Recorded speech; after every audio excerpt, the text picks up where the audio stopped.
Cara, o Sampaoli, né? Eu tinha uma outra concepção do Sampaoli, tá? Eu achava que o Sampaoli no Flamengo ele se comportaria diferente do que é realmente a característica dele que nós vimos no Santos, no Atlético, pelo time do Flamengo, pelos jogadores do Flamengo, pela diretoria do Flamengo. Mas, diferentemente dos dois últimos treinadores que passaram pelo Flamengo e se acovardaram, e aí eu falo do Paulo Souza, que chegou a bater de frente, mas depois se acovardou, o Vitor Pereira, que chegou com status de treinador que não gosta de bater de frente com medalhão, que colocaria os jogadores por meritocracia, mas, na verdade, se acovardou. O Sampaoli, ele está mantendo a característica Sampaoli. Não há surpresas ali na personalidade do treinador.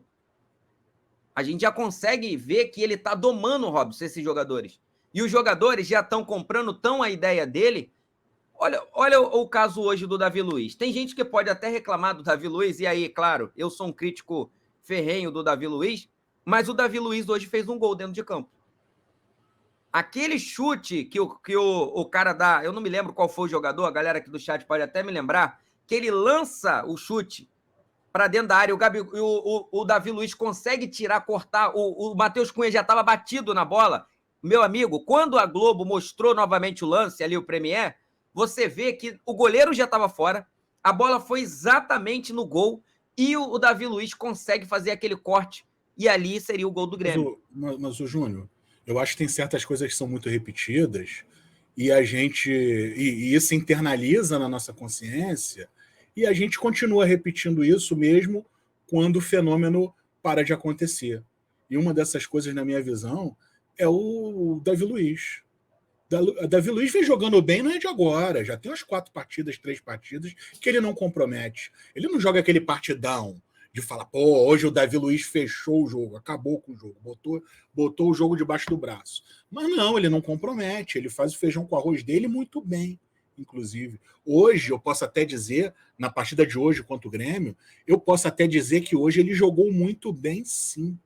Ele antecipou diversas jogadas, ele deu vários botes, ele saiu para caçar, ele foi auxiliar o ataque, ele fez base para o meio de campo e não deixou furo na defesa. Eu achei hoje a partida do Davi Luiz boa. Excelente, não foi, mas achei muito boa dentro das características que tem que ser, que a gente cobra do Davi Luiz. E eu acho que o pessoal ainda está internalizado com aquele ranço que foi criado daquela sequência de péssimas partidas que o Davi Luiz fez.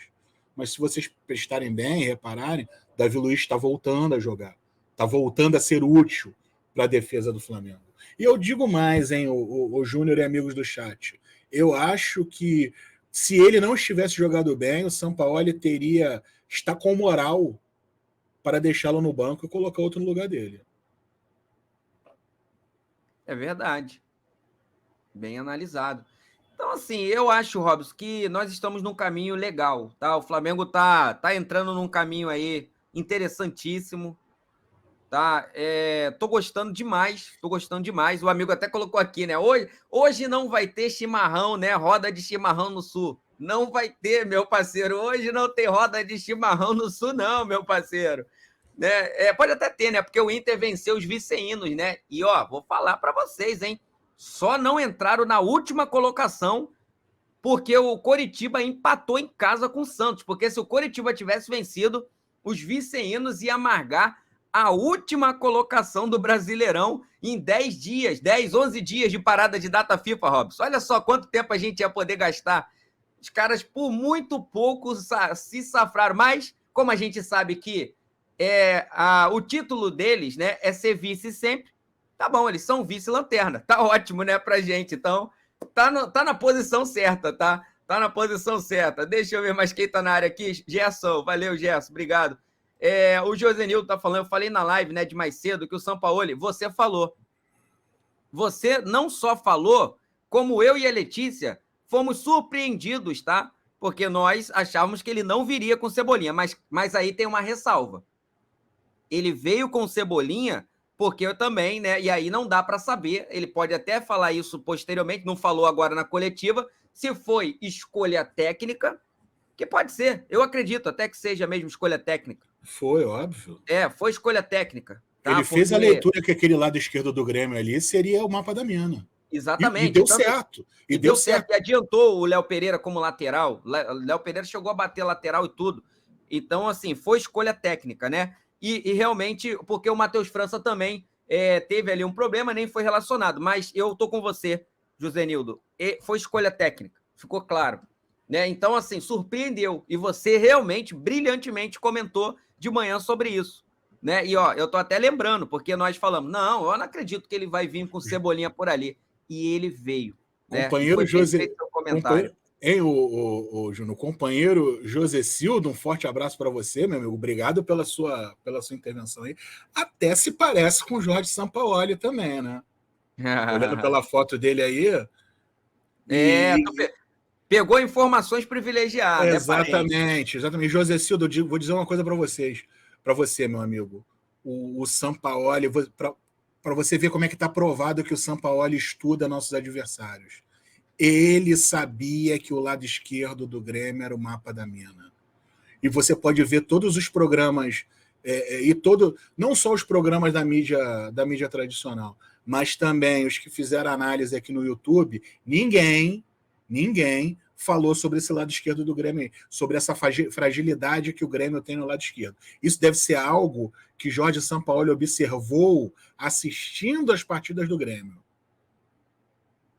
Perfeito. E agora tu sabe como é que é, né, Júnior? Uma vez que abriu a porteira, né? Uma vez que arrombou a porteira, vai passar a boiada inteira, né? Ele já deu a morta para o futebol brasileiro de que o caminho das pedras do Grêmio é aquele lado esquerdo ali. E o Renato, como ele tem muita dificuldade de alterar os seus esquemas táticos, ele vai cortar um dobrado quando voltar desse recesso aí. Porque todos os times agora que jogarem contra o Grêmio vão se preparar para jogar naquela fragilidade ali. Se o Grêmio não consertar aquilo ali, ele vai descer ladeira abaixo. Também acho. Tô com você nessa. O Flávio tá falando assim, boa noite, Júnior. Você viu a posição, né, que o Bruno Henrique fez o gol? Cara, tá falando aqui, né, tem que ser nosso centroavante. Velocidade, tempo de bola, né, jogo aéreo, bom finalizador, completo. Ele é completo, a gente sabia disso, né? Ele já fez essa função de centroavante outras vezes e sempre com muita eficácia, né? Na ausência do Gabigol, o Bruno Henrique jogava como centroavante. E eu acredito, tá? Que ele pode ser mais utilizado. Já jogou assim com o Sampaoli. Flamengo e Goiás. Flamengo e Goiás. Jogou quase os 90 minutos como centroavante. Lembra? O Pedro foi bater o pênalti, fez o gol, saiu aos 10 minutos. Ele entrou no jogo como centroavante no lugar do Pedro e jogou o jogo inteiro. E jogou bem, tá? Jogou bem ali nesse jogo. O Flamengo venceu de 2-0 e ele jogando bem como centroavante. Então, assim, eu acredito que estamos encontrando aí mais uma opção de ataque, tá? Então, esse lance do Bruno Henrique pela ponta esquerda vai morrendo. Pelo menos eu acho que isso, na cabeça do Sampaoli, eu acho que isso não vai acontecer mais, porque ele tem utilizado o Gerson, ele tem opções por ali. Agora, para jogar por dentro, jogar em velocidade, puxando contra-ataque, tá carente, né? O Everton Ribeiro é muito lento. O Arrascaeta a gente viu, continua ainda abaixo fisicamente. Então ele tem aí essa possibilidade de ter um Bruno Henrique que, como você falou bem, sabe chegar na área, é bom na jogada aérea e também consegue, né, ter ali uma boa leitura, né, de tempo e espaço para poder aproveitar essas oportunidades, já que o nosso centroavante tem deixado a desejar, com exceção de hoje, né? O Pedro conseguiu marcar com muito mérito, né? Puxando uma bola e chutando no cantinho. Era isso que eu queria falar, Júnior. Vai lá, que golaço. Porque, na realidade, o que acontece? A gente está comentando muito 2 gols que foram inusitados, né? Inusitado no sentido positivo, tipo o do Cebolinha, que a gente espera muito dele, e ele tá rendendo abaixo das nossas expectativas. Ele fez um gol numa jogada construída pelo nosso Cria, a gente já falou sobre esse gol aqui, e um gol também de talento, porque aquela jogada de corpo que ele tirou o zagueiro do Grêmio, não é qualquer um que faz aquilo, vamos ser sinceros, né? E também o próprio tapa que ele deu na bola, também tirando do goleiro. Um gol de muita categoria do Cebolinha. Então isso nos impressionou. O Cebolinha ele tá marcando. E o Bruno Henrique. Que o Bruno Henrique foi o gol da emoção, né, na verdade.